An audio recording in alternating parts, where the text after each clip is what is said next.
وہ دن مجھے آج بھی اچھی طرح یاد ہے جب ہمارے محلے کی نکڑ والے پرانے مکان میں برسوں بعد رونق نظر آئی تھی۔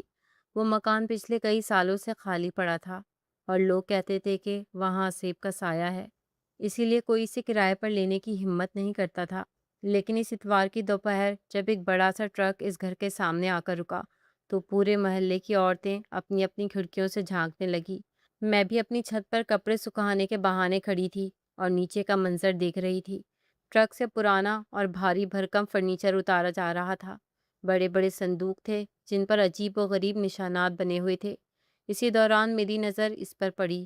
وہ سلیمان تھا، سفید قمیض اور جینس پہنے وہ مزدوروں کو ہدایات دے رہا تھا۔ اس کے چہرے پر ایک عجیب سی سنجیدگی تھی جو اسے محلے کے دوسرے لڑکوں سے بالکل الگ بنا رہی تھی۔ اس کے پیچھے 5 لڑکیاں تھیں جنہوں نے اپنے سروں کو بڑی چادروں سے ڈھانپ رکھا تھا اور وہ خاموشی سے ایک ایک کر کے گھر کے اندر جا رہی تھی۔ محلے کی خالہ زبیدہ نے وہیں کھڑے کھڑے تبصرہ کیا کہ توبہ ہے بھائی، کتنی خاموش لڑکیاں ہیں، ایک بار بھی سر اٹھا کر نہیں دیکھا۔ دن گزرتے گئے اور سلیمان کے بارے میں تجسس بڑھتا گیا۔ وہ صبح سویرے گھر سے نکلتا اور شام ڈھلے واپس آتا۔ جب بھی کوئی اس سے پوچھتا کہ وہ کیا کام کرتا ہے تو وہ بس اتنا کہتا کہ شہر کے ایک بہت بڑے مال میں مینیجر ہے اور وہاں شفٹوں میں کام ہوتا ہے۔ اس کی بہنیں کبھی گھر سے باہر نہیں نکلتی تھیں۔ اگر کبھی ضرورت پڑتی تو سلیمان خود ہی سودا صرف لے آتا۔ محلے کی عورتیں اس بات پر بڑی حیران تھی کہ 5 جوان بہنیں ہیں اور سارا دن گھر کے اندر بند رہتی ہیں، نہ کوئی سہیلی، نہ کسی سے ملنا ملانا۔ میری اور سلیمان کی پہلی بات چیت تب ہوئی جب ایک دن ہمارے گھر کا نل خراب ہو گیا اور ابو گھر پر نہیں تھے، وہ گلی سے گزر رہا تھا۔ میں نے ہمت کر کے اسے پکارا کہ بھائی کیا آپ تھوڑی مدد کر سکتے ہیں؟ وہ خاموشی سے اندر آیا اور چند منٹوں میں نل ٹھیک کر دیا۔ اس کی آنکھوں میں ایک ایسی سچائی تھی کہ میں پہلی نظر میں ہی اپنا دل ہار بیٹھی۔ اسے نہیں پتا تھا کہ میں اس کے بارے میں کتنا سوچتی ہوں، لیکن میں نے ٹھان لی تھی کہ میں اس سے شادی کروں گی۔ انہی دنوں میرے لیے خالہ کے بیٹے کا رشتہ آیا تو میں نے صاف انکار کر دیا اور اپنی اماں سے کہہ دیا کہ اگر میں شادی کروں گی تو صرف اور صرف سلیمان سے۔ یہ سننا تھا کہ اماں حیران رہ گئیں، کہنے لگی کون سلیمان؟ ہم تو کسی سلیمان کو نہیں جانتے۔ میں نے سر جھکایا اور آہستہ آواز میں کہا اماں وہی سلیمان جو اس گھر میں آیا ہے، جسے آپ آصف زدہ کہتی ہیں، جس کی 5 بہنیں بھی ہیں۔ میں نے اشارتاً اماں کو سمجھایا تو ان کی ایک دم ہی آنکھیں کھل گئیں، کہنے لگی یہ سارا چکر کب چلا؟ میری ناک کے نیچے تم نے اس لڑکی کے ساتھ تعلق بنا لیا اور مجھے پتا بھی نہیں چلا۔ اماں نہ جانے کیا کچھ سمجھ رہی تھی اور میں سر پکڑ کر رہ گئی تھی۔ اماں کیسی باتیں کرتی ہیں، میرا اس سے کوئی واسطہ نہیں ہے، بس وہ مجھے اچھا لگتا ہے اور میں اسی سے شادی کروں گی۔ میں اپنی اماں ابا کی اکلوتی بیٹی تھی، ایک بار کسی بات کی ضد باندھ لیتی تو پیچھے نہ ہٹتی، اور یہ بات اماں کو بھی معلوم تھی، اس لیے وہ بہت ہی زیادہ پریشان ہو گئی تھی۔ انہوں نے مجھے سمجھانے کی کوشش کی لیکن میں نے کھانا پینا چھوڑ دیا، اور پھر یہ بات ابا کو پتہ چلی تو ابا کہنے لگے لڑکا تو بہت اچھا ہے، بہت ہی شریف ہے، راستے میں جب بھی ٹکراتا ہے سلام دعا ضرور کرتا ہے۔ اگر ہماری بچی کو وہ پسند ہے تو مجھے کوئی مسئلہ نہیں، لیکن رشتہ تو اس کے گھر سے آئے گا نا، طور طریقے تو یہی ہیں۔ میں نے ابا سے کہا کہ ابا میری اس سے کوئی بات چیت نہیں ہے۔ ابا کہنے لگے پھر ہم لڑکی والے ہو کر کیا خود جائیں گے؟ اور میں نے اس بات پر ہاں میں سر ہلایا تھا اور اماں اور ابا مجھے دیکھ کر رہ گئے تھے۔ پھر ابا کہنے لگے کہ یہ بات مناسب نہیں لگتی، مگر میں نے ہنگامہ ڈال دیا اور اسی وجہ سے 1 ہفتے بعد ابا نے ہار مان کر خود سلیمان سے شادی کی بات کی تھی، اور حیرت کی بات یہ تھی کہ وہ بھی راضی ہو گیا تھا۔ پھر اس کی بڑی بہن خود ہمارے گھر رشتہ لے کر آئی تھی۔ میرے گھر والوں نے دھوم دھام سے شادی کرنے کی خواہش ظاہر کی تھی، لیکن سلیمان سادگی سے رخصتی چاہتا تھا اور میں اس کی ہر بات پر ہاں کہہ دینے کو راضی تھی، اس لیے میں نے فوراً حامی بھر لی اور اماں ابا کی ایک نہ چلنے دی۔ اماں ابا بہت ناراض تھے، لیکن پھر میری خوشی کے خاطر مجھے سادگی سے ہی رخصت کر دیا۔ محلے والوں اور خاندان والوں نے بہت باتیں بنائی تھی، لیکن مجھے کسی سے کوئی غرض نہیں تھی۔ شادی سے پہلے اکثر امی کہتی تھی کہ زویا وہ لوگ کہاں سے آئے ہیں، ان کا خاندان کیا ہے کوئی نہیں جانتا، لوگ کہتے ہیں ان کے گھر سے رات کو عجیب آوازیں آتی ہیں، تم ایسی جگہ کیسے جاؤ گی؟ مگر میں تو جیسے اندھی ہو چکی تھی۔ میں نے رو کر، کھانا پینا چھوڑ کر اور ہر طرح کی ضد کر کر آخرکار اپنے والدین کو منا ہی لیا۔ جب میں اپنے والدین کو راضی کر چکی تھی تو پھر بھلا مجھے رشتہ داروں سے کیا لینا دینا تھا؟ سلیمان بھی خوش تھا، مگر اس کی آنکھوں میں اکثر ایک اداسی سی لہراتی تھی، جسے میں اس وقت سمجھ نہیں پائی تھی۔ شادی سادگی سے ہوئی اور میں خوابوں کے محل سجائے اس پرانے گھر میں چلی آئی۔ شادی کی اس پہلی رات کا تصور ہی میرے لیے کسی حسین خواب جیسا تھا، لیکن اس خواب کے پیچھے چھپے سچ سے میں بالکل انجان تھی۔ جب سلیمان کمرے میں داخل ہوا تو اس کے چہرے پر وہ روایتی خوشی نہیں تھی جو ایک دلہے کے چہرے پر ہوتی ہے، بلکہ وہاں ایک عجیب سی فکر اور گھبراہٹ تھی۔ اس نے میرے پاس بیٹھ کر میرا ہاتھ تھاما تو اس کے ہاتھ برف کی طرح ٹھنڈے تھے۔ اس نے بہت دبی آواز میں مجھ سے کہا کہ زویا، میں تمہیں بہت خوش رکھوں گا، لیکن تمہیں مجھ پر بھروسہ کرنا ہوگا، چاہے حالات کیسے بھی ہوں۔ میں اس وقت اس کی بات کا مطلب نہیں سمجھ پائی اور بس شرما کے سر جھکا لیا۔ اس نے مجھے ایک سونے کا خوبصورت ہار پہنایا اور محبت بھری باتیں کی، لیکن میری نظریں بار بار دیوار پر لگی اس گھڑی پر جا رہی تھی جس کی سوئیاں 12 بجنے کے قریب تھیں۔ جیسے ہی رات کے 12 بجے، سلیمان ایک دم خاموش ہو گیا، جیسے اسے کسی بلاوے کا انتظار ہو۔ اس نے گھڑی دیکھی اور پھر مجھ سے نظریں چراتے ہوئے اٹھ کھڑا ہوا۔ کہنے لگا کہ زویا، میری چھوٹی بہن کی طبیعت اچانک خراب ہو جاتی ہے، اسے میری ضرورت ہوگی، تم سو جاؤ، میں ابھی آتا ہوں۔ میں حیران رہ گئی کہ شادی کی پہلی رات وہ مجھے اکیلا چھوڑ کر جا رہا ہے، لیکن اس کے لہجے میں ایک ایسی التجا تھی کہ میں کچھ نہ کہہ سکی۔ وہ کمرے سے نکلا اور کوریڈور کے آخری کمرے میں چلا گیا، جہاں اس کی پانچوں بہنیں پہلے سے موجود تھیں۔ اس رات میں پہلی بار اکیلی اس بستر پہ لیٹی دیواروں کو تکتی رہی، اور اس پراسرار خاموشی میں مجھے پہلی بار وہ عجیب سی آوازیں سنائی دی جس نے میری نیندیں اڑا دیں۔ اگلی صبح جب سلیمان کمرے میں واپس آیا تو اس کے چہرے پہ تھکن کے گہرے سائے تھے اور آنکھیں سرخ ہو رہی تھیں۔ میں نے تڑپ کر اس کا ہاتھ تھاما اور پوچھا کہ سلیمان، کیا ہوا ہے؟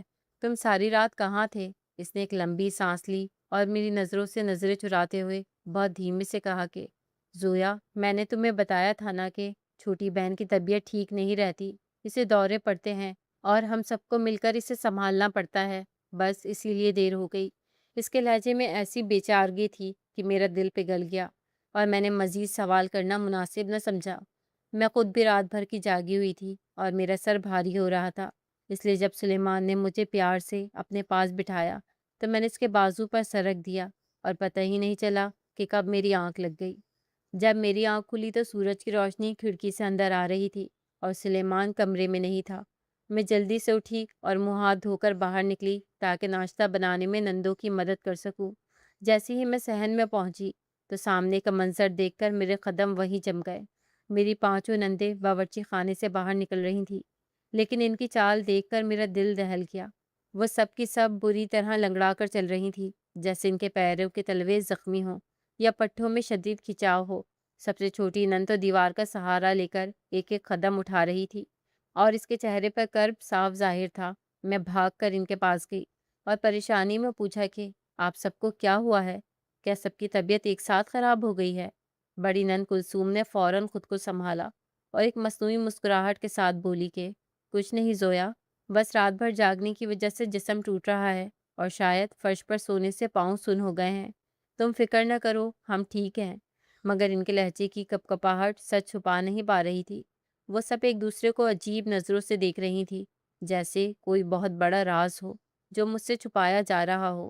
میرے ذہن میں پھر وہی رات والی آوازیں گونجنے لگی اور مجھے احساس ہوا کہ اس گھر کی دیواروں کے پیچھے کچھ ایسا ہو رہا ہے جو میری عقل سے باہر ہے۔ شادی کے ایک ہفتے بعد میں نے محسوس کیا کہ سلیمان ہر رات ٹھیک 12 بجے بستر سے اٹھتا ہے۔ میں نیند کا بہانہ کر کے لیٹی رہتی اور وہ دبے پاؤں کمرے سے نکل کر اپنی بہنوں کے کمرے میں چلا جاتا۔ شروع میں مجھے لگا شاید واقعی اس کی چھوٹی بہن بیمار ہے، مگر جب یہ ہر رات کا معمول بن گیا تو میرا ماتھا ٹھنکا۔ پھر میں نے سلیمان پر نظر رکھنی شروع کر دی۔ جب سلیمان وہاں ہوتا تو میں دیوار کے ساتھ کان لگا کر سنتی۔ مجھے کسی کے بھاگنے کی، رسیوں کے چرچرانے کی اور کسی بھاری چیز کے فرش پر گرنے کی آوازیں آتی۔ ایسے لگتا تھا جیسے اندر کوئی لڑائی ہو رہی ہو یا کوئی بہت سخت محنت کا کام۔ پھر ساتھ ساتھ نندوں کی سسکیاں بھی سنائی دیتی ہیں تو میں گھبرا جاتی۔ اور سب سے حیران کن بات یہ تھی کہ جب سلیمان صبح 6 بجے اس کمرے سے نکلتا تو وہ پسینے میں شرابور ہوتا، اس کے چہرے پر تھکن ہوتی مگر ہاتھ میں نوٹوں کی گڈیاں ہوتی۔ میں جب ناشتے کی میز پر نندوں کو دیکھتی تو میرا دل دہل جاتا۔ وہ پانچوں لڑکیاں جو دن میں نارمل نظر آتی تھیں اب چلتے ہوئے لنگڑا رہی ہوتی تھیں۔ ان کے پیروں پر پٹیاں بندھی ہوتی